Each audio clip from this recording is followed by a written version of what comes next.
कन्या बन्धुजनैर्भवेत् परवती। कन्या बन्धुजनैर्भवेत् परवती। दत्तास्मि युष्मद्गृहे तैरस्मिन्नति चञ्चलो गृहपतिः।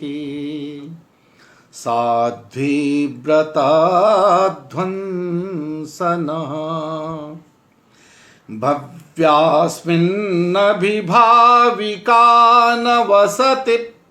प्रामाणिकी चाश्रमे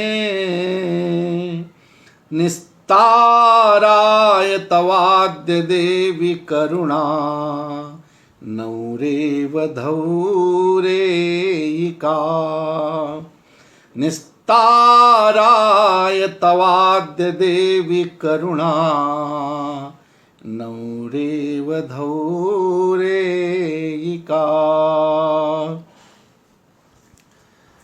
संस्कृतम भारतम के इस आमुख पटल पर रत्नावली नाटिका के दैनिक पाठ्यक्रम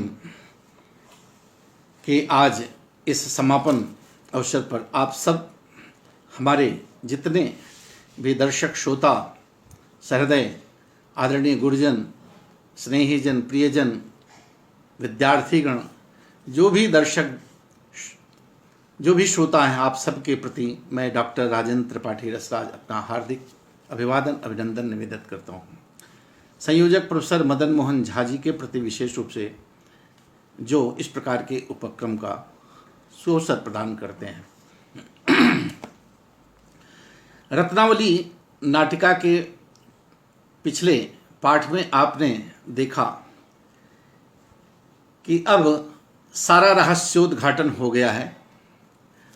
योगंधरायण की उपस्थिति पूरे नाटिका के जितनी घटनाएं हैं जितने घटनाक्रम हैं और जो घटनाएं उसके द्वारा स्वयं संयोजित की गई थी उन सब का वो आकर के रहस्योद्घाटन करता है। वत्सराज उदयन जो उसके स्वामी हैं और जो उसका मंत्री है वस्तुतः योगंधरायण ही वत्सराज उदयन के समस्त राज्यभार को जिस रूप में उसको जिम्मेदारी दी गई है उससे कहीं ज़्यादा वो उसका निर्वहन करते हुए अपने स्वामी के प्रति अपनी उस भक्ति को प्रदर्शित करता है। तो वो राजा को बताता है कि हे महाराज देव्या मदवचनाद यदाभ्युपगता पत्युर्वियोगस्तदा सा देवस्य कलत्र संघटनया दुःखं मया स्थापिता तस्याः प्रीतिमयं करिष्यति जगत् स्वामित्व लाभ प्रभो सत्यम दर्शयितुम तथापि वदनं शक्नोपि नो लज्जया। वो राजा से कहता है कि महाराज मैंने जो कुछ किया अब तक मैंने जब देवी ने मेरे कहने से पति का वियोग स्वीकार किया देवी का तात्पर्य उसको वासोदत्ता से महारानी वासोदत्ता को उसने पटा लिया कि महारानी जी अगर आपको चक्रवर्ती नरेश की महारानी बनने का आपको सपना है सौभाग्य है चाहती हैं तो थोड़ा से मेरे साथ कष्ट सहना पड़ेगा। उसको उन्हें मिलाया महारानी को बिना मिलाए वो कैसे काम कर सकता है। कहा उनसे बताया कि देखिए सिंगल द्वीप में एक ऐसी कन्या है रत्नावली जिसको सिद्ध पुरुषों ने बताया है कि जिसके साथ पाणी ग्रहण होगा वो चक्रवर्ती नरेश होगा। ये सब समझा दिया वासुदेवता को और कहा इस नाटक को रचने में मैं आपकी सहायता की ज़रूरत है। आपका थोड़ा अपने पति से वियोग भी सहना पड़ेगा उनसे विरोध भी सहना पड़ेगा और एक सौत भी आपको उसको भी सहना पड़ेगा। ये सब कुछ समझ चुकी थी महारानी जी लेकिन वो कुछ रहस्योद्घाटन राजा उनको कहा कि तब तक आप कुछ मत कहिए जब तक ये घटनाएं सब सार्थक न हो जाए। तो वो सब बताता है कि जब देवी ने मेरे कहने से पति का वियोग स्वीकार किया और महाराज का दूसरा विवाह भी मेरे लिए आवश्यक था, तो मैंने महाराज के दूसरे विवाह की योजना के द्वारा देवी को कष्ट भी पहुंचाया। ये सत्य है कि स्वामी को मैं चक्रवर्तित्व की उपाधि देने में सफल तो हो गया। मैं रत्नावली को ला कर के आपके हाथों में सौंप कर आपको सार्वभौम चक्रवर्ती नरेश तो मैं बनाने में सफल हो गया, और इससे देवी वासुदत्ता भी संतुष्ट हो गई। फिर भी ये सब मैंने आपको बिना बताए किया, इस वजह से मैं लज्जावश अपना मुख दिखाने में समर्थ नहीं हो रहा हूं। अथवा किया क्या जा सकता है? योगेंद्रनारायण कहता है कि अथवा किम क्रियते, भाई क्या किया जाए।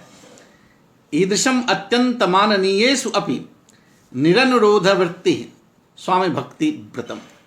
कहते स्वामी भक्ति का व्रत ही ऐसा है। आप किरातार्जुनीय में तो यही वो नेचर कहता है कि भाई महाराज जिस कार्य के लिए मुझे आपने भेजा था, अब सच कहना तो मेरा धर्म है, अब आपको अच्छा लगे, हितम मनोहारी से दुर्लभम बचा। वही बात यहाँ भी ये कह रहा है कि स्वामी के कार्य के लिए स्वामी भक्ति ऐसा कार्य है कि उसमें बड़े से बड़े माननीयों के प्रति, बड़े बड़े से आदरणीय व्यक्तियों, अपने बड़ों के प्रति भी जो है कहीं न कहीं अवमानना देखनी पड़ती है, सहनी पड़ती है। तो वही वो कह रहा है कि मैं करूं तो क्या करूं, क्या किया जाए। स्वामी भक्ति का ऐसा व्रत ही ऐसा है जिसमें अत्यंत माननीय जनों में, जो बड़े आदरणीय हैं, बड़े सम्मान हैं, उनके प्रति, ऐसे वे लोगों के प्रति भी मुझे कहीं कहीं रुक्ष, कहीं रूखा व्यवहार दिखाना पड़ता है, करना पड़ता है। तो महाराज आप तो हमारे स्वामी हैं, अयम देव यावद उपसर्पयामी, चलता हूँ इनके समीप। जयतु देवा, महाराज की जय हो।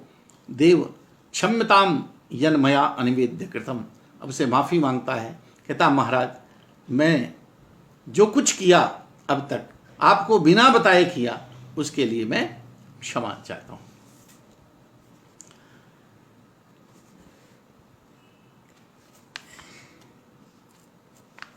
योगेंद्रनारायण राजा कहता है, योगेंद्रनारायण कथय किम अनिवेद्य कृतम।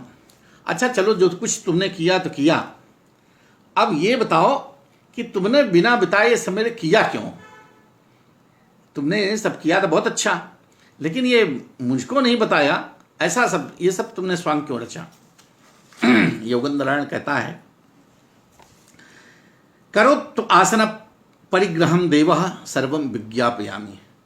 कहा कि अब आप अच्छी तरह से आसन ग्रहण कर लें, आप सुविहित बैठ जाएं, आसन ग्रहण कर लें। सर्वम विज्ञापयामि, मैं आज सब कुछ आपको बता रहा हूं। सर्वे यथास्थानम उपविशन्ति, सभी यथास्थान अपना बैठ जाते हैं, सबको उत्कंठा है, आधे लोग तो जानते भी हैं।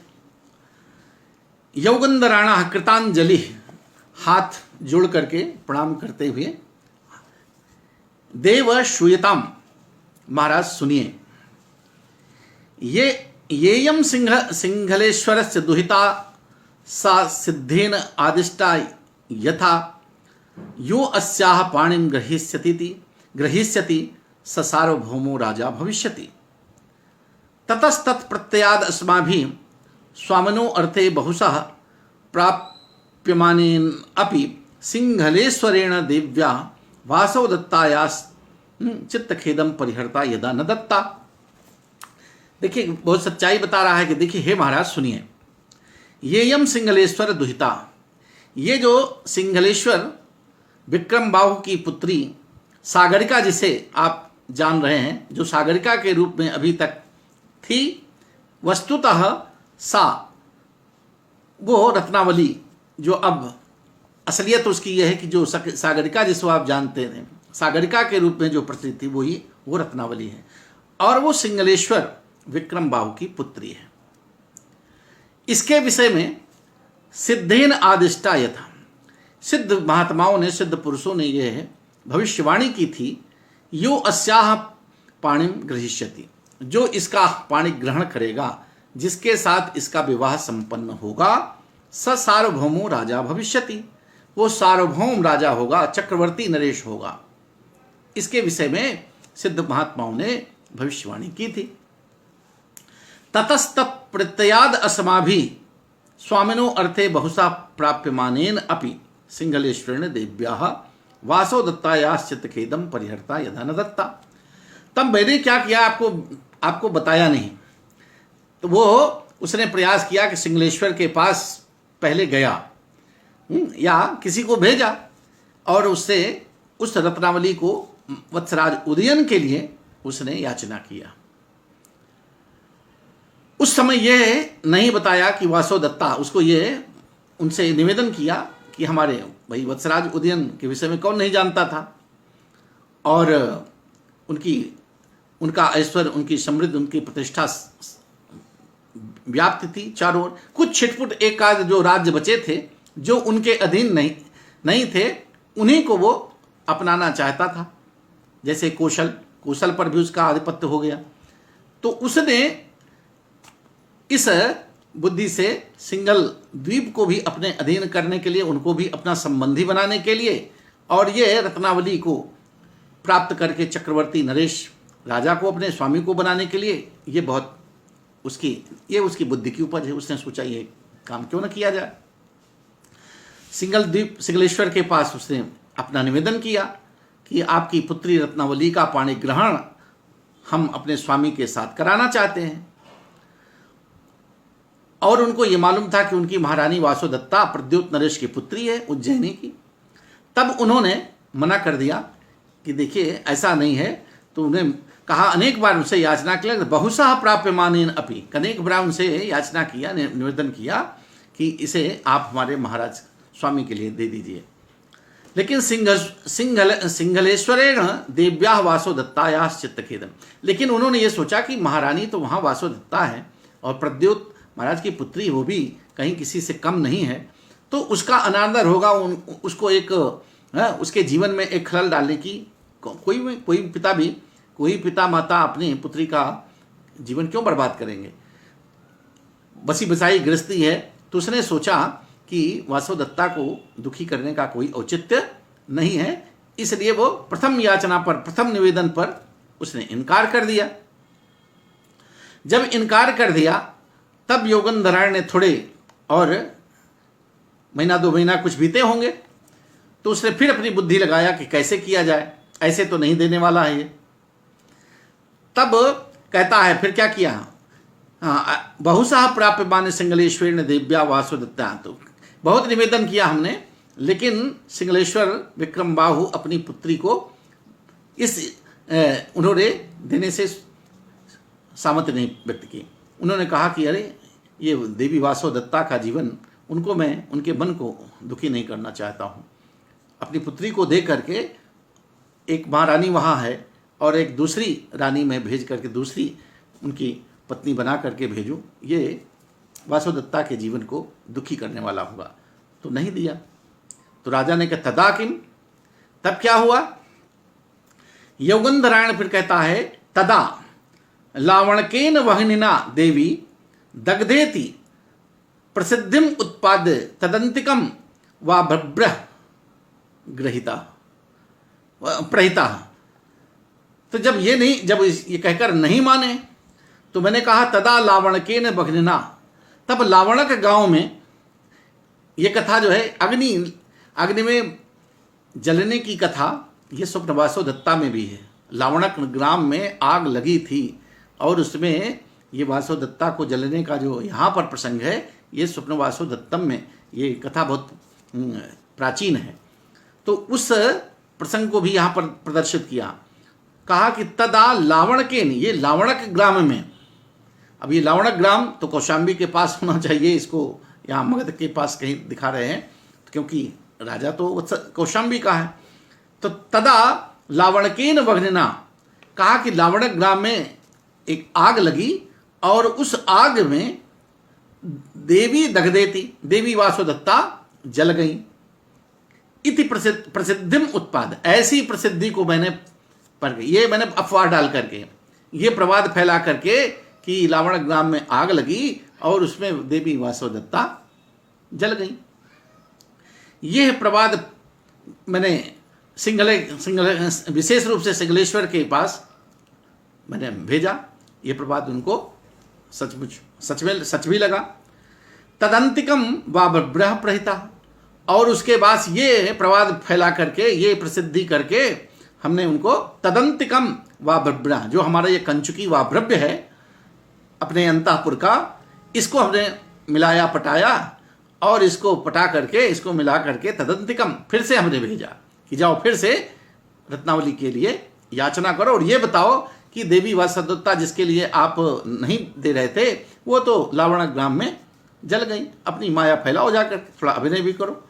ये कंचुकी उस काम में सब दक्ष थे, तो वो भी गया सिंगलेश्वर के यहाँ, और उसने माया जाल फेंका कि महाराज जिस पुत्री को आप जिसके लिए नहीं दे रहे थे वासवदत्ता के डर से, तो वो तो बेचारी जल गई लावण ग्राम में। अब वत्सराज उदयन बेचारे अकेले जिंदगी काट रहे हैं, उनका क्या होगा, दुखी हैं, इसलिए आपकी पुत्री उनके लिए बड़ी अपेक्षित है।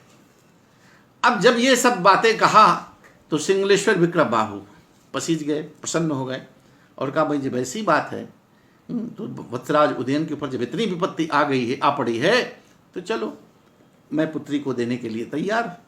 ततः परम, उसके बाद राजा कहता है ततः परम श्रुतमया, तब राजा ने कहा इसके बाद तो मुझे पता है कि क्या हुआ। उसके पता अथेयम देवी हस्ते किमन चिंत स्थापिता। अच्छा ये बताओ उसके बाद तो क्या हुआ, उसके मुझे पता है। उसके बाद क्या हुआ कि रत्नावली को लेकर के वो वहां से चले, वाभ्रव्य कंचुकी लेकर चला, और वसुभूति उनका मंत्री चले। अब उन्होंने योजना ये बनाई कि योजना पहले से ही बन चुकी थी यहाँ कि भाई रत्नावली को अगर रत्नावली के नाम से यहाँ लाया जाएगा तो महारानी भी जानती है।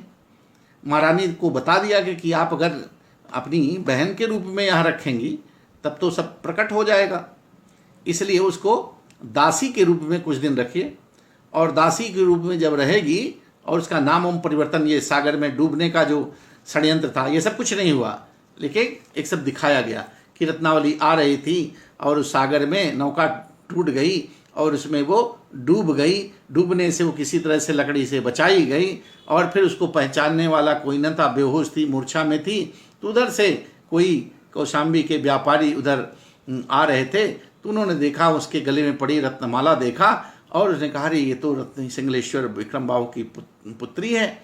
तो वो जो है किसी तरह उसको पहचान करके और उसको ठीक ठाक करके, उसको मूर्छा ठीक करके, तो उसको पहचानी भी गई, और फिर इसलिए वहाँ से उसका नाम रत्नावली बदल के सागर से वो बचाई गई, डूबने से, इसलिए सागरिका नाम रख दिया गया। अच्छा ये घटना बताया। और उधर वाभ्र और जो लेने गए थे इसको वो भी साथ में, वो भी तो वही डूबेंगे, नौका जब टूटेगी तो वो भी डूबेंगे। तो उनके डूबने की बात वो कहा कि वो डूब रहे थे, तो उनको रुमणवान जो है नरेश कौशल पर विजय प्राप्त करने के लिए जा रहे थे, उनको कहीं से उधर से वो गुजर रहे थे, उनको दिखाई पड़े, तो वाभ्र और बस वो उनके द्वारा पहचान लिए गए। तो ये सारे उपक्रम राजा को पहले से ये ज्ञात हो चुका है। तो इसको कहते हैं ततः परम श्रुतमया। ये तो उसके बाद क्या हुआ सागरिका कैसे, ये तो मुझे पता है। अथेयम देवी हस्ते किमन चिंत स्थापिता। अच्छा ये बताओ कि देवी के अंतःपुर में, देवी के हाथ में, देवी के समीप में ये दासी बना करके क्यों रखी गई, ये क्या रहस्य है। विदूषक बोलता है भो अनाख्यातमपि एतद् ज्ञायता एव यथान्तःपुरगता सुखेन ते दर्शन पथम गमिष्यति इति। अरे भाई ये कौन सी बुद्धि लगाने, ये कौन सी बताने की बात है, सीधी बात है। भो अरे अनाख्यातम अपि, अरे इसको तो बिना बताए भी, हाँ एतद् ज्ञाते, ये समझने की बात है, ये तो बिना बताए ही समझने की बात है कि जब यथान्तःपुरगता, जब यह सागरिका अंतापुर में ले जाएगी, अंतापुर में रहेगी, सुखेन ते दर्शन पथम गमिष्यति, तो आप अंतापुर में आते जाते रहते हैं, आपको बड़े सहजता से, सरलता से कभी न कभी तो उसका दर्शन मिल ही जाएगा। तो मुख्य चीज तो थी कि किस तरह से सागरिका के प्रति आपके प्रेम को भाई आप तो वासुदत्ता के प्रेम कम कम नहीं था, लेकिन उनसे भी ज़्यादा प्रेम इसके प्रति हो, ये कैसे किया जाए। तो वासुदत्ता के समीप इसको इसलिए रखा गया कि अंतापुर आते जाते इसके सौंदर्य पर आपकी दृष्टि पड़ेगी और फिर आप इसके प्रति प्रभावित होंगे और तभी ये कार्य संपन्न हो पाएगा। अच्छा, तो कहा अनाख्यातम अपि एतद् ज्ञायते एवं, तो ये तो बिना बताए ही समझने की बात है इसको, कि आप अंतःपुर में ये सुख रहेगी तो बड़ी आसानी से, सुखेन, बड़ी सरलता से ये आपकी दृष्टिपथ में आ जाएगी, आप इसके सौंदर्य को देखेंगे, उससे प्रभावित होंगे।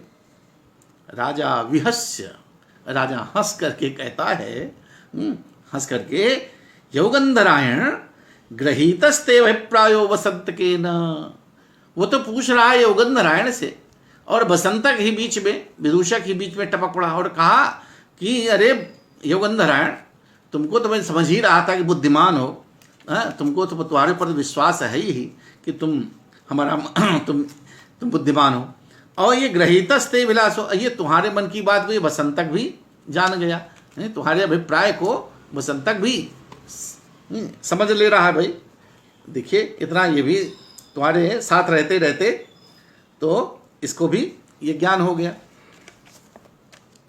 योगंधरायण कहती यदा ज्ञापयति देवः, हाँ, जैसी आप महाराज की आज्ञा हो। फिर राजा पूछते हैं, ऐन्द्र जालिक वृत्तांतोपि मन्ये तत्प्रयोग एव, तो लगता है ये जो ऐन्द्रजालिक का ये करिश्मा दिखाया गया, आग यहाँ पर जो लगाई गई, आग लगाने की जो माया फैलाई गई, वो भी मन्ये तत्प्रयोग है, वो भी एक तरह से प्रयोग ही किया गया है। ये ऐन्द्रजालिक, मैं समझता हूँ, मुझे लगता है कि ऐन्द्रजालिक की घटना भी ये सब तुम्हारी करतूत है, ये सब तुम्हारे बदौलत ही ये सब ऐसा किया गया है। कहा देव एवं, कहा बिल्कुल देव, सचमुच यही बात है, मैंने ही इसका भी, ये भी घटना मेरे द्वारा ही कराई गई। अन्यथा अंतःपुरे बद्धायाः अस्याः कुतो देवेन दर्शनम, अगर ऐसा न होता तो अंतःपुर में उधर आप देख रहे थे, वासुदत्ता भी कुपित आपको लग रही हैं, आपकी दृष्टि में सागरिका के लिए आप बेचैन व्याकुल हैं, कैसे उसको निकाला जाए, कैसे, किसी तरह से तो आपने महारानी को प्रसन्न किया, वो प्रसन्न हुई तो अब आप उसकी सिफारिश कैसे कर सकते थे, तो उसकी सिफारिश, उसको छुड़वाने के लिए और कोई उपाय नहीं था। तो इस तरह से कहा कि अन्यथा अगर ऐसा न करता तो अंतापुर में बद्धा, अंतापुर में जो बंदी बनाई ये सागरिका थी, अस्याह कुतो देवेन दर्शनम, इसका दर्शन आपको कैसे हो जाता, ये तो बंदी बनी पड़ी थी, अगर ऐसा न करता तो अंतापुर में ये बंदी के रूप में रहने वाली सागरिका का दर्शन महाराज आपको कैसे संभव होता। अदृष्टायाश्च वसभूतिना कुतः परिज्ञानम, और ये वसभूति जो मंत्री हैं सिंगलेश्वर, ये और ये सागरिका को कहते अगर ये न देखी गई सागरिका का वसभूत को कैसे ज्ञान होता, उनको भी तो पहचान कराना था, उनको भी तो बताना था। जब ये कहा कुता परिज्ञान विहस्य, फिर हंस करके कहता है परिज्ञातायाश्च भगिन्यास संप्रति यथा करणीयम तत्र देवी प्रमाणम। अब सब कुछ मिले हैं, वासुदत्ता दोनों सब जान रहे हैं, लेकिन फिर भी कहता है थोड़ा मुस्कुराते हुए हंसकर, परिज्ञाताया भगिन्या, अरे महारानी जी, इस प्रकार से जानी गई, इस प्रकार से पहचानी गई, इस प्रकार पहचान ली गई अपनी भगनी के प्रति, इस मेरी बहन के प्रति आपकी जैसी इच्छा संप्रति, अब यथा करणीयम तत् देवी प्रमाणम, जैसा करना हो, अब इसके साथ जो व्यवहार करना हो उसके लिए देवी आप ही प्रमाण हैं, आप इसी में आप इसके निर्णय करने वाली आप हैं। अब इसके साथ क्या व्यवहार करना चाहिए, अब देवी आप ही इसमें निर्णायक, आप निर्णय लीजिए, उसमें आप ही प्रमाण हैं। वासुदत्ता सस्मितम, वासुदत्ता मुस्कुराते हुए कहती हैं, आर्य स्फुटम एव किम न भणसी यथा प्रतिपादय अस्मै रत्नावलीम इति। अब तुम साफ साफ क्यों नहीं कहते हो, तुम साफ साफ क्यों नहीं कहती हो कि अब जो है इसको, इस रत्नावली को प्रतिपाद इनको दे दो, प्रदान कर दो। तुम साफ साफ क्यों नहीं कहते हो, घुमा फिर साफ साफ ये क्यों नहीं कहते कि रत्नावली को इन्हें महाराज को सौंप दो। अब ये रत्नावली महाराज के हाथों में सौंप दो, दे दो। विदूषकः भवती सुष्ठुत्वया ज्ञातो अमात्यस्य अभिप्रायः।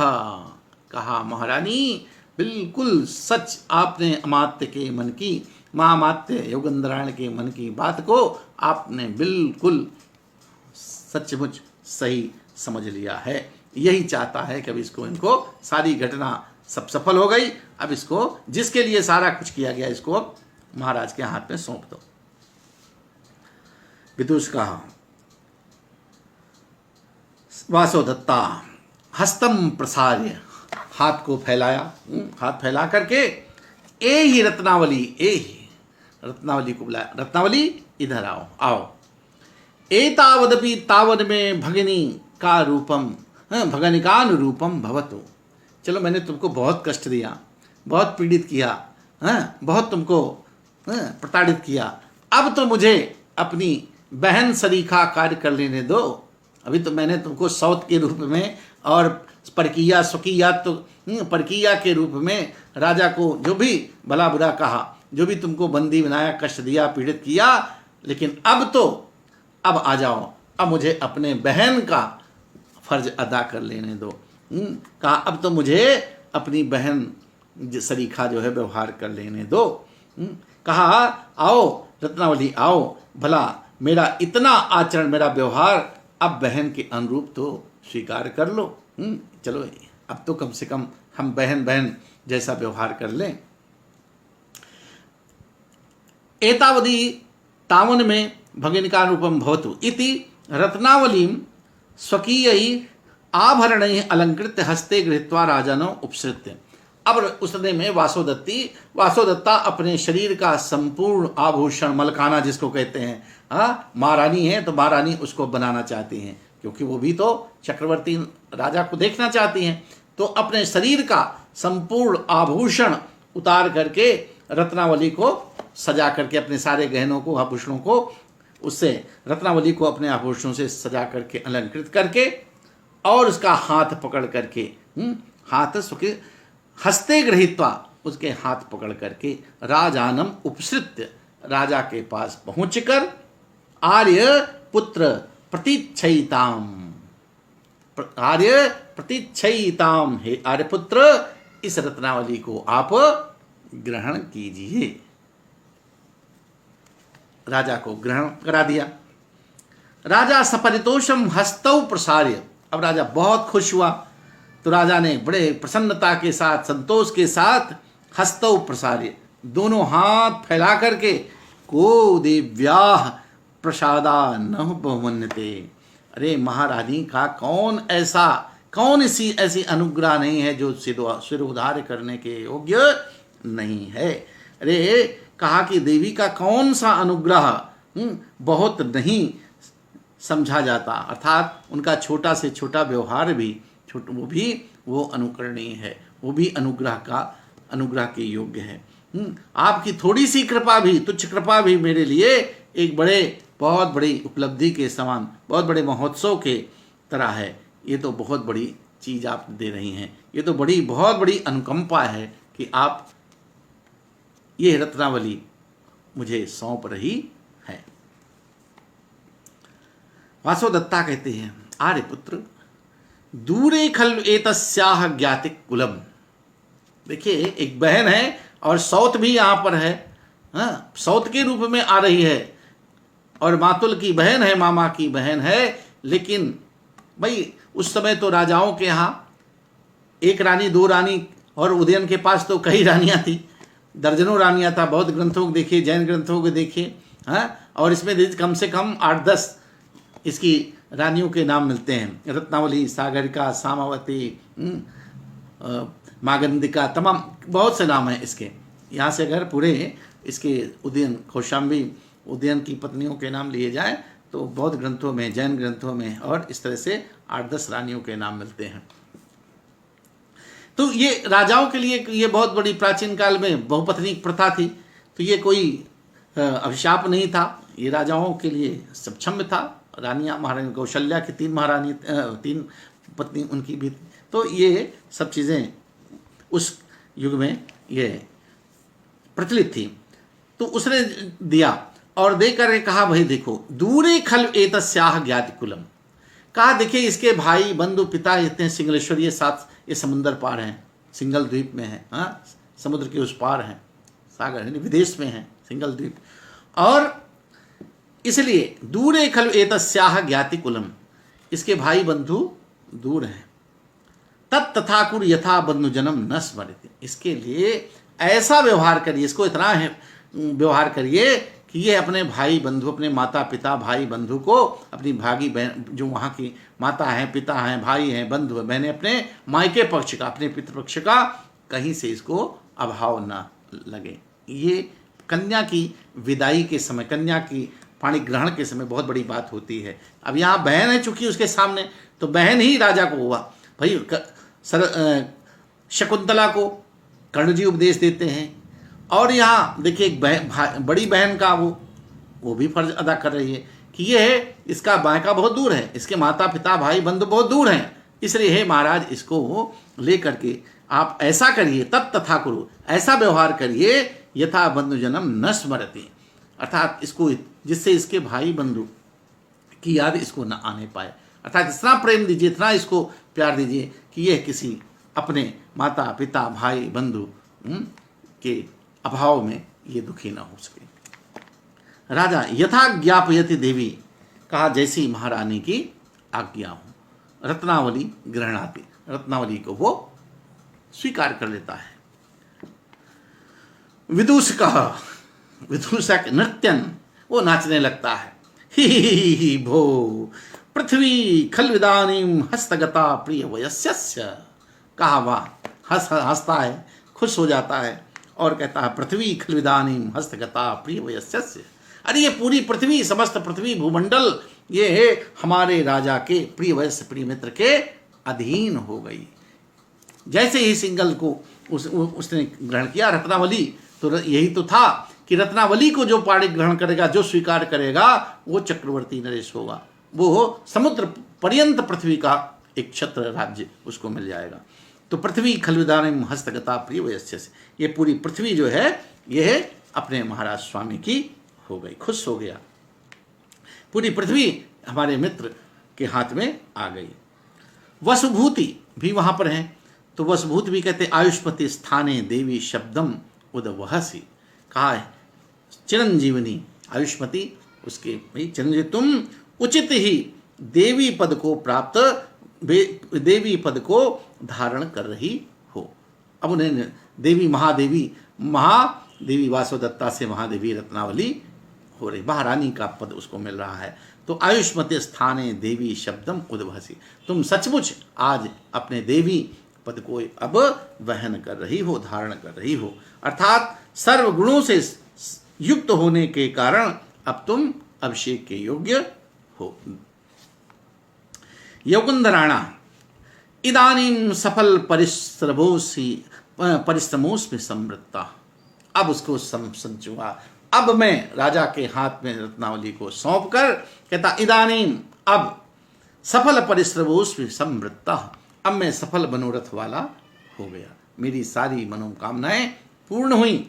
देव तदुच्चताम किम ते भूयः प्रियम करोमि, महाराज अब बताइए कि मैं आपका कौन सा प्रिय कार्य करूं, अब मैं आपका कौन सा प्रिय कार्य हूं, अब मुझे दूसरा कोई कार्य सौंपिए, बताइए। राजा किमतः परमपि प्रियमस्ति, कहा इससे ज्यादा और क्या प्रिय हो सकता है।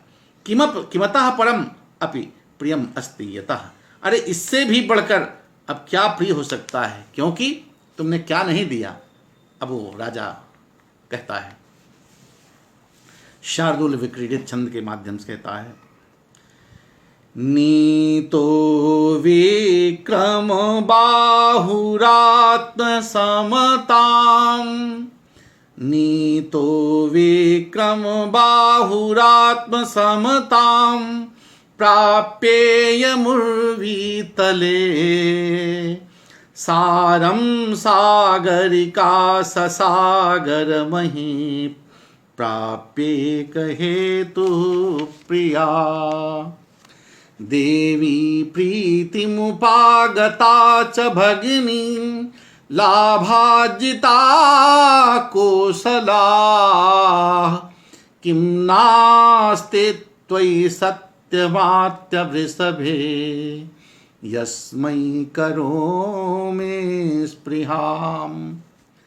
कहता है यौगंधरायण तुमने तो मुझे सब कुछ दे दिया। गिनाता है, अरे कहा नीतो विक्रम बाहुरात्म समताम।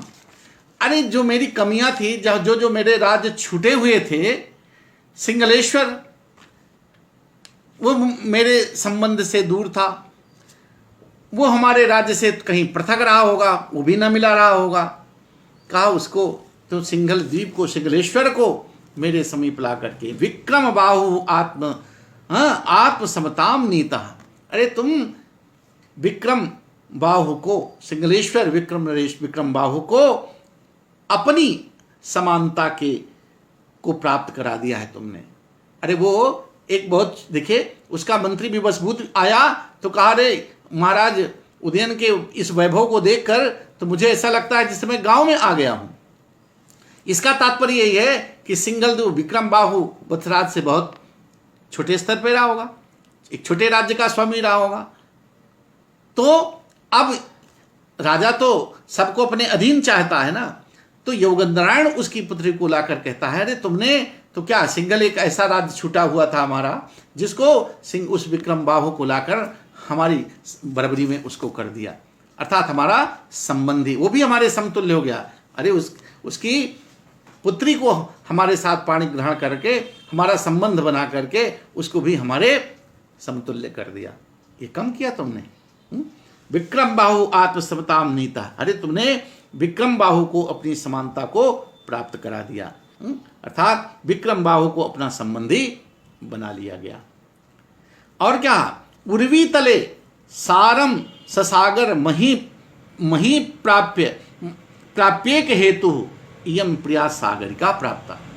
और ये प्रिया सागरिका जिसको रत्नावली कहा गया, ये संपूर्ण भूतल पर सर्वोत्कृष्ट वस्तु जिसको कह सकते हैं कि ये समुद्र सहित पृथ्वी के चतुर, कहते हैं ये समुद्र पर्यंत पृथ्वी की जो अधिपति होने वाले चक्रवर्ती नरेश बनाने का जो निमित्त है, जो कारण है, यानी जिसको प्राप्त करके कोई जो व्यक्ति वो समुद्र पर्यंत पूरे विश्व का, पूरे समुद्र सहित पृथ्वी का स्वामित्व प्राप्त कर सकता है, ऐसी इस पूरे समुद्र की सर्वस्व, कहते हैं सर्वोत्कृष्ट वस्तु जो हो सकती है इस भूमंडल की, इस सागर समुद्र पर्यंत पृथ्वी की, उस सागरिका को सार रूप में इस भूतल पर सर्वोत्कृष्ट वस्तु तथा समुद्र सहित समुद्र पर्यंत पृथ्वी की प्राप्ति का एकमात्र जो कारण ये सागरिका है, उसको तुमने प्राप्त कर लिया है। ये कम बात है, ये तुमने तुम्हारे ही बुद्धि से, तुम्हारे ही पुरुषार्थ से मिला है। और भगनी लाभा देवी प्रीतिम उप, और वासोदत्ता जो जिनको तुम खिन्न किया था, जिनको ये कह करके कि तुमको कष्ट सहना पड़ेगा, और उनको भी तुमने अंत में इस कार्य से प्रसन्न कर दिया। भगनी लाभात, और इस भगनी सागरिका, ये समुद्र में सागर में डूबी हुई जो सागरिका थी, उस रत्नावली को इनके मामा ममेरे भाई ममेरी बहन को इनसे मिला करके हमारी महारानी को भी आपने बहन से मिल जाने से देवी वासुदत्ता भी प्रसन्न हो गई हैं। और क्या किया, उपागता कौशलः च जिता। और एक छोटा सा राज्य जो कौशल, जो हमारे अधीन नहीं हो पाया था, उसको भी हमारे सैनिक रुमणवान, तुम्हारी ही बुद्धि से रुमणवान ने कौशल पर भर विजय प्राप्त करके उसको भी अपने अधीन कर लिया।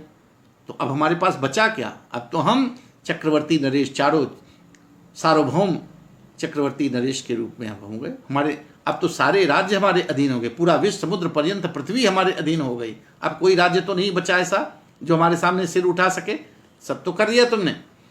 कहा कौशल को भी तुमने जीत लिया। उपागता कौशल च जिता। त्वयि अमात्य वृषभे सति किम नास्ति। अरे तुम्हारे जैसे वृषभ, तुम्हारे जैसे बुद्धिमान, तुम्हारे जैसे होनहार, तुम्हारे जैसे योग्य अमात्य मंत्री के होते हुए अब मुझे किस चीज की कमी है? त्वयि अमात्य वृषभे सति किम नास्ति। अरे तुम्हारे जैसे योग्य अमात्य के योगंधरायण जैसे मंत्री के होते हुए मुझे अब किस बात की कमी है? मुझे कौन सी चीज है? मेरा कौन मनोरथ है?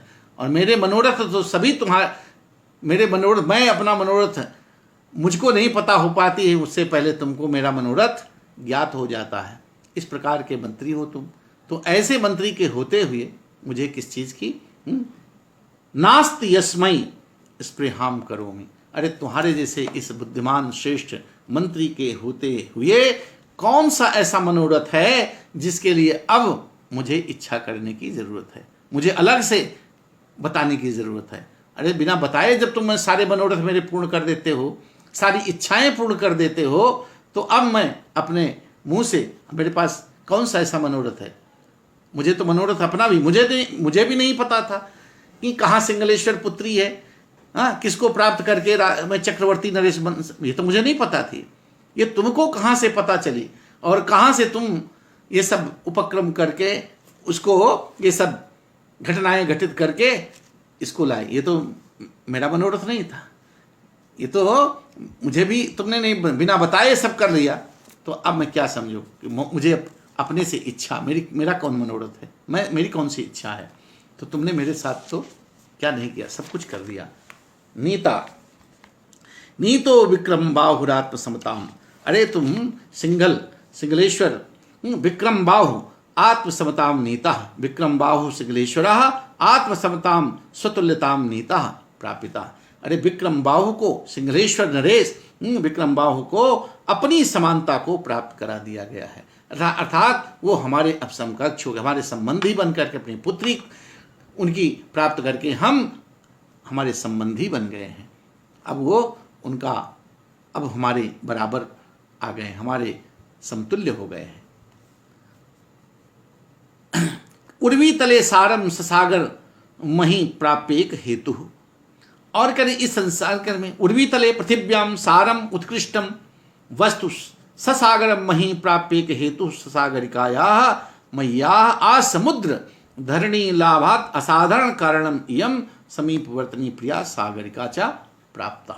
और सबसे बड़ी बात जो होती है, समुद्र पर्यंत पृथ्वी का अधिपति होना, सार्वभौम शक्ति होना, चक्रवर्ती नरेश होना, ये बहुत बड़ी बात है। और इसको भी, इस पद को, इस चक्रवर्ती नरेश बनने का जो निमित्त है, जो सार्वभौम बनने का सार है, उस सागरिका को, उस रत्नावली को, तो ये सब पृथ्वी की इस भूतल पर सर्वोत्कृष्ट वस्तु, सबसे उत्तम वस्तु जो हो सकती है, और समुद्र सहित पृथ्वी की प्राप्ति का एकमात्र कारण जो प्रिया सागरिका थी, उसको प्राप्त करके उसको भी तुमने प्राप्त कर लिया। सागरिका भी तुम्हारे द्वारा हस्तगत हो गई, प्राप्त कर ली गई। कहते हैं फिर भगनी लाभात देवी प्रीतिम। और भगनी लाभात समुद्र मध्य निमग्नायाः सागरिकायाः पुनः प्राप्ते देवी वासोदत्ता प्रीतिम हर्षम उपागता प्राप्ता। और समुद्र के भीतर, सागर के भीतर से डूबी हुई सागरिका को, उस रत्नावली को तुमने बचा करके उसकी बहन वासोदत्ता से मिला दिया। तो ये कम बड़ी बात है। तो बहन के मिल जाने से, उस बहन के मिल जाने से देवी वासोदत्ता भी प्रसन्न हो गई हैं, खुश हो गई हैं। और क्या किया तुमने? तो ये उपागता कौशला च जिता। और तो जो एक छोटा सा राज्य बचा था कौशल देश को भी तुमने तुम्हारे बुद्धि से, तुम्हारे परिश्रम से जीत लिया गया। त्वयि अमात्य वृषभे सति। तुम्हारे जैसे इस प्रकार के श्रेष्ठ बुद्धिमान त्वयि त्वयि योगनारायण तुम्हारे है योगनारायण जैसे योग्य मंत्री मुख्य सति वर्तमाने किम नास्ति किम न लब्धम यस्मै स्मृहाम यदि वैसे अभिलाषम करोमि।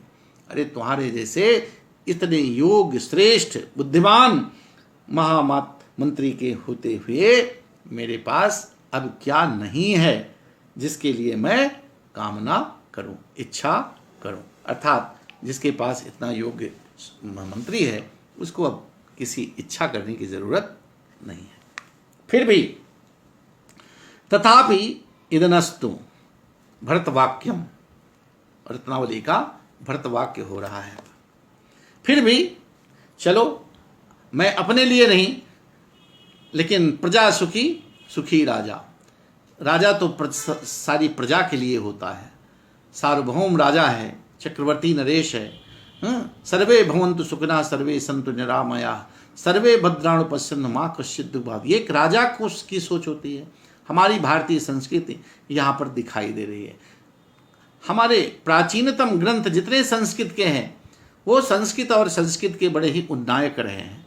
अब आप देखिए कि इस 7वीं शताब्दी का भी ये नाटककार, ये कवि, ये राजा महाराज हर्ष तो स्वयं एक नरेश थे, राजा थे एक अच्छे। तो अब वो स्वयं इसके रचनाकार हैं, तो उनकी भावना भी आप देखिए, अगर वो इस नाटिका के रचनाकार हैं और वो करते हैं तो उनकी भी भावना कितनी उद्दाम थी, कितनी श्रेष्ठ थी, आप इस पद्य में, इस भरत वाक्य में देखते हैं। तो ये ग्रंथ केवल मनोरंजन के लिए नहीं होते हैं, ये समय को भी बताते हैं। और उस दृष्टि से अगर इसका आकलन किया जाए तो उस में आप देखिए कितना ये हमारे भारतीय संस्कृति की क्या प्रतिष्ठा रही है पहले से, ये भरत वाक्य से सिद्ध हो जाता है। भरत वाक्य पढ़ता हूं, सृगधरा छंद है।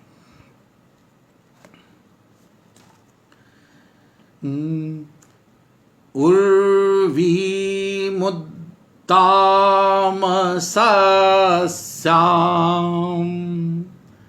उर्वी मुद्दाम सस्याम, जानायातु विसृजन् वासवो वृष्टिमिष्टाम्, मिष्टैस्त्रैविष्टपानां विदधातु विधिवात् प्रीणनं विप्रमुख्या, आकल्पान्तं च भूयात् समुपचितसुखः संगमः सज्जनानां,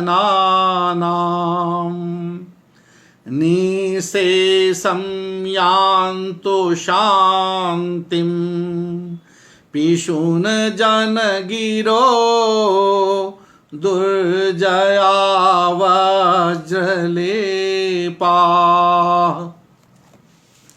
राजा की इसमें विश्व कल्याण की कामना है और कहते हैं कि इष्टाम उर्वी मुद्दाम सस्याम जनयत विसजन वासवो वृष्टिमिष्टाम विष्टाम इष्टैस्त्रैविष्टपानाम विदधत विधिवत प्रीणनम विप्रमुख्या, आकल्पान्तं च भूयात् समुपचित सुखः संगमः सज्जनानां, निशेषं यान्तु शान्तिं पिशुन जन गिरो दुर्जया वज्र लेपा।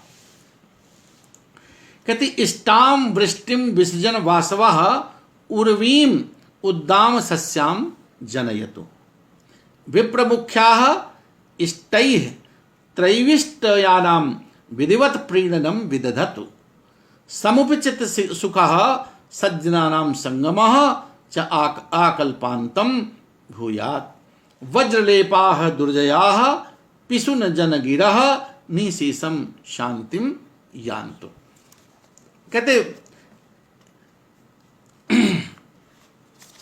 इष्ट किसके, कहते इष्टाम वृष्टिम विसर्जन, प्रजाओं की कल्याण की कामना करते हुए महाराज उदयन इसमें कह रहे हैं भरतवाक्य में कि प्रजाओं की, अपनी प्रजा वर्ग की इष्टाम वृष्टिम, अभीष्ट जितनी वर्षा की थी, इष्टाम मने इच्छा के अनुकूल, मनोनुकूल, मनोनुकूल वृष्टिम विसर्जन, वृष्टिम वर्षणम विसर्जन विमंचन वासवः इंद्रः उर्वीम धरणीम उद्दाम सस्याम समधिक सस्यशालिनीम जनयतु करोतु।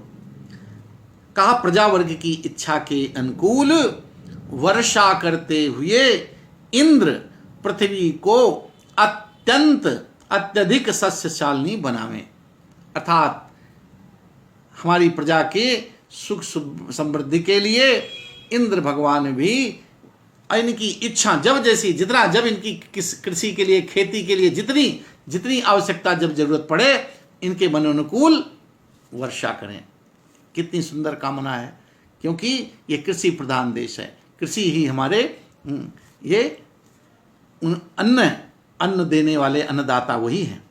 तो उनके कल्याण के लिए कवि यहाँ कह रहा है कि प्रजा वर्ग की मनोनुकूल वर्षा करते हुए, जैसी जब जितनी इच्छा उसके कृषि के जरूरत पड़े तो उसके अनुकूल मनोनुकूल वर्षा करते हुए इंद्र पृथ्वी को अत्यधिक सस्यशालिनी बनाए, खूब उससे जो है अन्न धन से संपन्न करें। उर्वीम उद्दाम सस्याम जनेतु विप्रमुख्याः इष्टैः त्रैविष्टयानाम विधिवत प्रीणनम विदधतु। और कहते हैं विप्रमुख्याः ब्राह्मण श्रेष्ठाः इष्टैः यज्ञैः त्रैविष्ट देवानाम, त्रैविष्टयानाम देवानाम विधिवत विद्रूपेण सविधिम प्रीणनम तर्पणम विदधतु कुर्वन्तु। और ब्राह्मण लोग क्या करें, विप्रवर जो हमारे ब्राह्मणों की क्या सेवा थी पहले, तो ब्राह्मण लोग अब उनका कार्य क्या है, यज्ञों के अनुष्ठान से, यज्ञों से देवानाम देवताओं को विधिवत प्रीणनम तर्पणम विदधात करें। और ब्राह्मणगण विप्रवर जो है वो यज्ञों के अनुष्ठान से देवताओं की विधिवत तृप्ति करें, देवताओं को प्रसन्न करें। देवता प्रसन्न होंगे तो सारे सुख होंगे, इसलिए देवताओं को भी प्रसन्न करने के लिए कवि यहां पर निवेद प्रार्थना कर रहा है। और कहता है कौन, आकल्पांतम च भूयात समुपचित सुखः संगमः सज्जनानाम, आकल्पांतानाम, इसमें समुपचित सुखः सज्जनानाम संगमः, कहते सब मिल जाए लेकिन सताम संगति कथमपि पुण्येन भवति, सज्जन का मिलना बड़ा दुर्लभ होता है। तो इसलिए कहते हैं सज्जनों का मिलना भी, सब सज्जन व्यक्ति हो। कैसे, समुपचित सुखः, समुपचित सुखः कहते हैं विवर्धिनंदः सज्जनानाम संगमः च आकल्पांतम भूयात। समुपचित सुखः कहते हैं आनंद की वृद्धि करने वाले, आनंद की सुख प्रदान करने वाले, आनंद प्रदान करने। जब सज्जन व्यक्ति होंगे तो आनंद ही आनंद होगा, दुर्जन होंगे तो फिर कष्ट होगा। तो आनंद की वृद्धि करने वाले सज्जनों का समागम आकल्पांतम, कहते हैं कल्प पर्यंत, यानी प्रलय, प्रलय पर्यंत, जब तक प्रलय, जब तक प्रलय नहीं हो तब तक जो है सज्जन लोग यहां बने रहे, आकल्पांत तक, कल्प तक, पर्यंत, प्रलय पर्यंत तक सज्जनों का। कैसे सज्जन, आनंद देने वाले, समुपचित सुख, आनंद को बढ़ाने वाले, सुख देने वाले, प्रसन्न चित्त रखने वाले, आनंद देने वाले, आनंद की वृद्धि करने वाले सज्जनों का समागम प्रलय पर्यंत तक होता रहे। और जब सज्जनों को कह दिया तो फिर दुष्टों की कहना जरूरी था, उनको कहा भाई बताना चाहिए, इसलिए कि ये वज्रलेपाह दुर्जयाः पिशुन जन गिरह निशेषम शांति यान्तु। देखिए यहाँ पर कहते हैं कि वज्रलेपाह, ये दुष्ट कैसे होते हैं? दुष्टों की, दुर्जनों की वाणी बड़ी खराब होती है। आप बहुत कुछ अच्छा करो और कुछ उसमें वो बुराई निकालते रहेंगे। आप कितना भी अच्छा करो वो आपकी कमी निकालते रहेंगे। तो उनके लिए कहते हैं वज्रलेपाह अस्म कठिनाः दुर्जयाः दुष्परिहाराः पिसुन जन गिरह खलवाचा। पिसुन दुष्ट, चुगलखोर, जो चुगली करते हैं इधर उधर से, अरे उसने ये काम किया वो किया। तो ऐसे जो दुर्जन हैं, पिसुन जन गिरा, उनकी जो वाणी है खलवचा, पिसुन जन गिरा दुष्ट, खलवचा निशेषम सार्वभौमेन शांतिम उपशमम यान्तु नश्यन्तु इत्यर्थ। कहता है खलों के, किसके? दुर्जया, वज्रलेपाह दुर्जया, वज्र के समान। वज्र बड़ा तीखा होता है, वज्र कहते हैं वज्र बाण। तो खलों के, दुष्टों के वज्रलेप के समान, अर्थात अत्यंत तीक्ष्ण कटु भाषण करने वाले, कष्ट प्रदान करने वाले, हमेशा दुख देने वाले, कष्ट बोलने वाले, खराबी बोलने वाले, कड़वा बोलने वाले। कहते हैं खलों के, दुष्ट लोगों के वाणी से कभी अच्छी बातें नहीं निकलती।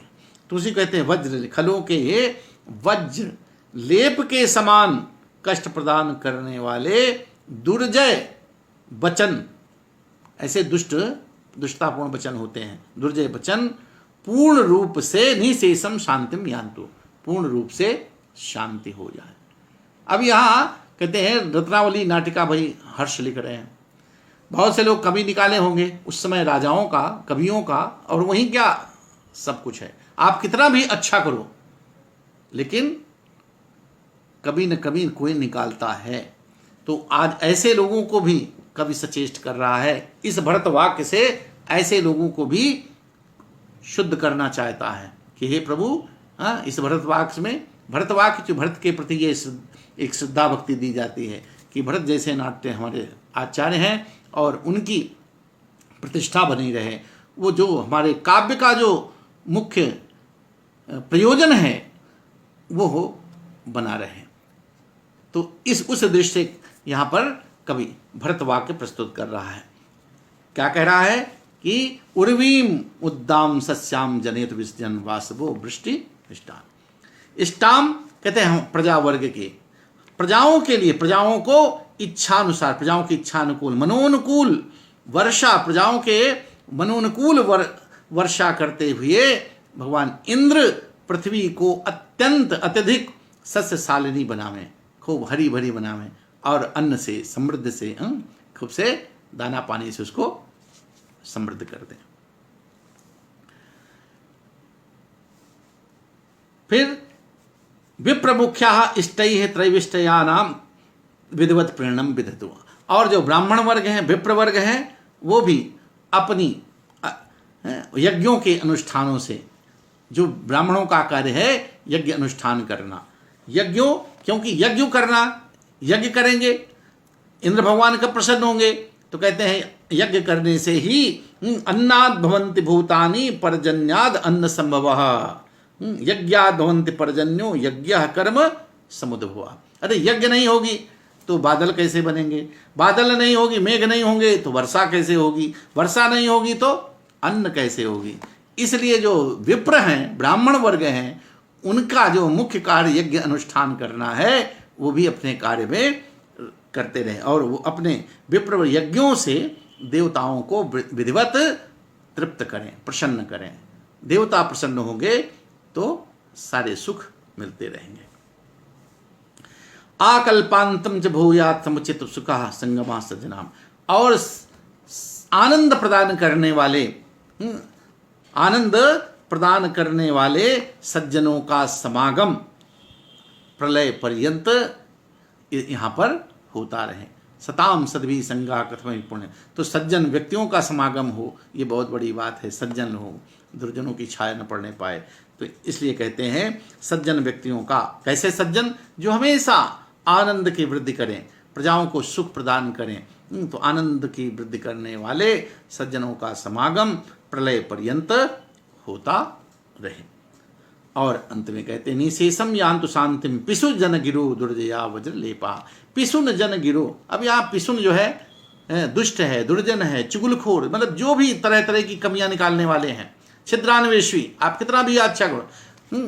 तो राजा का यहाँ महाराज हर्ष, चूंकि यहाँ पर रचनाकार भी हैं, तो रत्नावली नाटिकाओं को तमाम तरह के इसमें कमी निकालेंगे, ये दोष है, ये देश है, ये काव्य में दोष है, नाटिका में दोष है, राजा में दोष, ये तो इस तरह के लोग भी जो तमाम तरह के चुगलखोर या दुष्खल हैं, जो जिनकी वाणी में कभी अच्छी बातें नहीं आती हैं, तो उनके लिए कैसे हैं, कैसे दुष्ट व्यक्ति, ऐसे खल लोग, खलों के दुर्जनों के वज्र लेप के समान। वज्र लेप, वज्र बड़ा तीखा होता, बड़ा कड़वा होता है, जिसको सुनने में बड़ा कष्ट देता है। तो खलों के वज्र लेप के समान कष्ट प्रदान करने वाले दुर्जय वचन, उनके वचनों से आप जीत भी नहीं सकते हैं, क्योंकि वो इतने कड़वे, आप उस स्तर पे नहीं जा सकते हैं। तो दुर्जय वचन पूर्ण रूप से शांत हो जाए, अर्थात खल लोग भी किसी प्रकार की यहाँ पर वो जो बोले शुद्ध वाणी बोले। तो इस प्रकार से इंद्र की यहाँ पर इंद्र का आवाहन की, इंद्र की कृपा चाहिए, इसलिए कि वो अच्छी वर्षा हो, अच्छी कृषि हो, खेती हो, किसान हमारे प्रसन्न हो, अच्छा अन्न हो, और अन्न जब होगा तो हमारी प्रजा भी सुखी होगी। अन्नदाता वही है। फिर यहाँ पर देवताओं को ब्राह्मणों से यज्ञ करने की बात कही गई कि ब्राह्मण का धर्म है यज्ञ करना, और यज्ञ जब होगा तो यज्ञ से भी, यज्ञ के धुएं से भी मेघ बनते हैं, मेघ से वर्षा होती है और वर्षा से अन्न होता है। इसलिए ब्राह्मणों के द्वारा यज्ञ का अनुष्ठान होना चाहिए, ये भी यहाँ पर शुभकामना की जा रही है। और फिर इसके बाद सज्जनों का कहते हैं, सज्जन भी बड़े मुश्किल से मिलते हैं भाई। सताम सदभी संगा कतभई पुण्येन भवति सत्संग जानि निधनान नपितारयन्ति। सत्संगति है तो वो कहते हैं वो हमेशा सफल करने वाले, हमेशा सुख देने वाले हैं। तो इस तरह से सज्जनता की तो बहुत सी सूक्तियां आप लोग पढ़ते हैं। तो सज्जन व्यक्तियों का कितनी उपादेयता है समाज में, उनके लिए प्रार्थना की कि सज्जन व्यक्ति का समागम हो, आनंद मिले, और वो उनकी प्रीति वर्धनी, उनकी संगति हो। और अंत में दुष्टों की वाणी, कहते हैं दुर्जयों की वाणी वज्र के समान कठोर और दुर्जय होती है, उस पर कोई नहीं जीत पाता है। आदमी कहता है नहीं चलो भैया इससे दूर रहो, तो इनकी जो मर्म भेदनी ऐसी बात बोल देंगे कि आप उसी को सोचते रहो, गुनते रहो। तो इनकी मर्म भेदनी वाणी सर्वदा हमेशा जो है शांत हो जाए, कभी दुखी न करे। वस्तुतः कभी यही कहना चाहता है कि दुष्ट लोग दूसरों की रचनाओं की निंदा करते हैं। यहाँ कवि का विपरीत ये भी है कि उस समय कवि का जिस समय ये ग्रंथ है, उस समय आपस में कवियों में बड़ा कंपटीशन होता था, और वे एक दूसरे की कमियों को निकालते थे। यहाँ तक कालिदास को भी नहीं छोड़ते थे, भास को भी नहीं छोड़ते थे। तो राजा जानता है, महाराज हर्ष भी जानते हैं कि वो कोई न कोई कमी इस रत्नावली नाटिका में निकालेंगे, कोई दोष निकालेंगे, ये कमी है, वो कमी है। तो कहता ऐसे लोगों को भी, ऐसे जो खल है, ऐसे जो पिसुन हैं, रत्नावली की निंदा न करें। तो ऐसे दुष्टों की वाणी शांत हो जाए, रत्नावली की निंदा कम से कम न कर सके। तो सारे लोग जो है ऐसे परमात्मा को ध्यान करें, ब्रह्म का साक्षात करें, तो ब्रह्मविद दुष्टों की वाणी से व्यथित नहीं होते हैं। मतलब वो कहना चाहते हैं कि सभी हमारे जो प्रजागण हैं वो ब्रह्म को साक्षात करें, क्योंकि जो ब्रह्म ज्ञान हो गया, ब्रह्मविद दुष्टों की वाणी से व्यथित नहीं होते हैं। जिसको ब्रह्म ज्ञान हो गया वो दुष्ट बोलता रहे, उनको कोई असर नहीं पड़ता है। तो ये सब कह करके सभी प्रस्थान करते हैं, और इसमें भरतवाक्य है, और भरतवाक्य नाटक के अंत में आशीर्वाद के रूप में श्लोक ये पढ़ा जाता है, और हम सब ने पढ़ा। तो इस तरह से भरत मुनि के प्रति सम्मान देते हुए, और ये निर्वहन संधि का ये अंग होता है एक तरह से ये। और आज ये रत्नावली नाटिका का इसी भरतवाक्य से समापन होता है। तो आज लगभग हम लोग 29 पाठ हुए आज, और इस 29 पाठ में इस संस्कृतम भारतम के आमुख पटल पर हमारे जो भी आत्मीय दर्शक श्रोता, हमारे आदरणीय गुरुजन, प्रियजन, शिक्षक, विद्यार्थीगण, जो भी इस आमुख पटल पर दर्शक श्रोता बनकर हमारा उत्साहवर्धन किए, हमको आज लगभग 2 महीने से लगातार, चूँकि इस कोरोना संक्रमण काल के कारण हम लोगों को घर पर रहने की आदत पड़ गई, बाहर जाने का कहीं अवसर मिलता नहीं है। ये पहली बार इतना अवसर मिल रहा है कि हम लोग घर पर रहने के आदी हो गए हैं, और घर पर रहकर भी जो हम लोग तो बाहर भी आते जाते अपनी साहित्य सफरिया में लगे रहते हैं। तो ये जो 2 महीने हम लोगों का बीता, विगत वर्ष पूरा मई महीना हमारा मेघदूत में गया, और ये मई जून भी उसी में गया, तो लेकर जून और इस माह में जून का पूरा महीना हमारा इस रत्नावली नाटिका के पाठ में, तो ये इससे हम बड़े संतुष्ट हैं। ये हमारा परम सौभाग्य है कि इतने आदरणीय गुरुजनों के बीच में, मित्रों के बीच में, विद्यार्थियों के बीच में, कक्षाएं में तो हम लोग 30 साल से पढ़ा रहे हैं, लेकिन ये अवसर जो आप तक जा रहा है, ये जो हम लोगों को उपक्रम मिले हैं, अब उसका जो लाभ हम उन लोग उठा रहे हैं, उसके माध्यम से एक दूसरे से जुड़ने का जो अवसर मिल रहा है, हम आप एक दूसरे की प्रतिभाओं को, एक दूसरे के जो आपस में हम शेयर करते हैं, वो ये सारे आजकल के ये तकनीकी ये जो मोबाइल्स हैं, या हम लोगों के विद्यार्थी जीवन में तो ऐसा कुछ था ही नहीं, लेकिन जो आज इसका उपभोग कर रहे हैं, हम लोग भी अब चलते चलाते अपने इतने अध्यापन के बाद भी, और ये जो अवसर देखने का मिल रहा है, इसके माध्यम से हम जो कुछ आप तक पहुंचा पा रहे हैं, ये हमारा सबका परम सौभाग्य है। आने वाली पीढ़ी और भी अच्छे इस प्रकार के संसाधनों से लाभान्वित होगी। इस कोरोना काल में संस्कृत जगत में इस संस्कृतम भारतम पटल पर जो संस्कृत के विद्यार्थियों के लिए जो योगदान दिया गया है कि आज विद्यार्थी हमारे विद्यालय नहीं जा पा रहे हैं, विश्वविद्यालय नहीं जा पा रहे हैं, तो उनके लिए कम से कम घर पर बैठकर एक इतना पाठ यहाँ पर हो चुके हैं कि हमारे विद्यार्थी हर तरह के अपने BA MA के विद्यार्थी अपने पाठ को इस आमुख पटल के माध्यम से, संस्कृतम भारतम के माध्यम से, संस्कृतम शिक्षण जैसे तमाम इसमें हर विषय पर अनेक विद्वानों के YouTube पे सब व्याख्यान आ चुके हैं, और उनके पाठ आ चुके हैं, अनेक ग्रंथों के आ चुके हैं। तो हमारे विद्यार्थीगण इसका लाभ कहीं ना कहीं से उठाएं, और हम भी उसमें थोड़ी सी अगर कहीं से एक आहुति आप सबके लिए उपादेय हो सकती है, तो हम अपना परम सौभाग्य समझते हैं।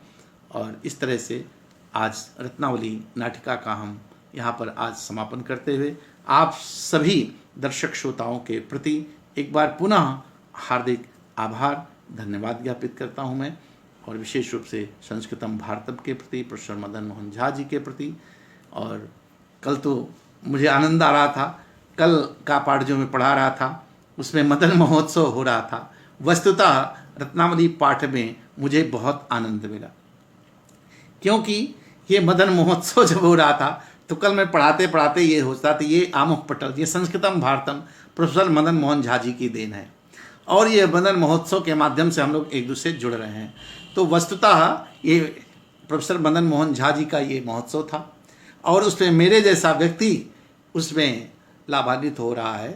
तो कल कौशाम्बी मेरी जन्मभूमि होने के कारण, मेरी पैतृक भूमि होने के कारण मुझे भी उतनी कल खुश, मैं पढ़ा रहा था तो बड़े भीतर से बड़ा आनंद आ रहा था। और वो ऐसा कल प्रसंग छूट गया था, वो पिछले पाठ में वो कहीं से वो तकनीकी गड़बड़ी हुई थी, वो वीडियो नहीं बन पाया था, तो उसको कल फिर से उपक्रम किया गया।